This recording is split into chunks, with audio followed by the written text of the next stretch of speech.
নীলিম আকাশত উন্মোচন কৰিব সন্মানীয় মুখ্য অতিথি মহোদয়ে।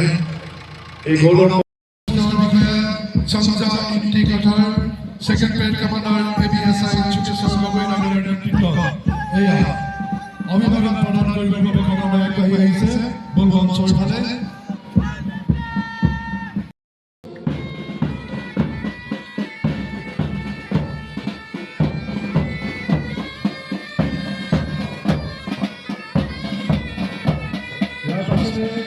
প্ৰদৰ্শন কৰিব বিবেকানন্দ কেন্দ্ৰ বিদ্যালয় কমলাবাৰীৰ ছাত্ৰ ছাত্ৰীসকলে।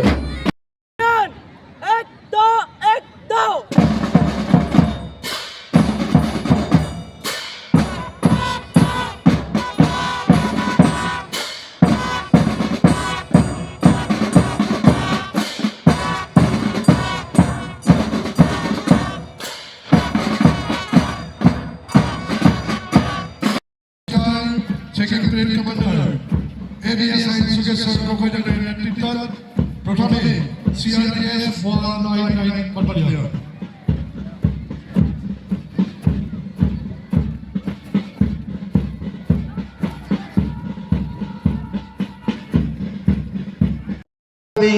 সমুলঞ্চে ধ্বংস হৈ গৈছিল। বিশাল পাৰস্য হৈ ইৰাণ হ'ল, কনষ্টাণ্টিনোপল গৈ ইস্তানবুল হ'ল, মিছৰ গৈ ইজিপ্ত হ'ল। তেওঁলোকৰ সভ্যতা সংস্কৃতি সকলো হেৰাই গ'ল, কিন্তু ভাৰতবৰ্ষত মহান সভ্যতা সংস্কৃতিৰ বলত বলিয়ান হৈ যুগে যুগে এক প্ৰতিৰোধৰ ধাৰা সদায় বৈ থাকিল।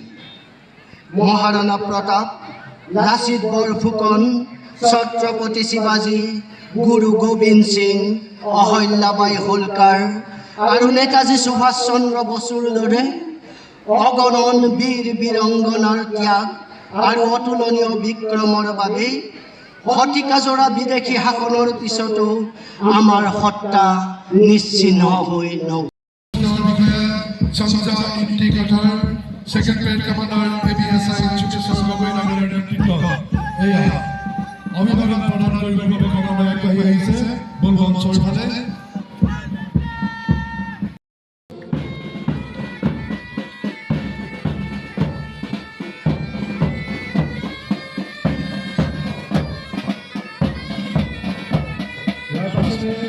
প্ৰদৰ্শন কৰিব বিবেকানন্দ কেন্দ্ৰ বিদ্যালয় কমলাবাৰীৰ ছাত্ৰ ছাত্ৰীসকলে।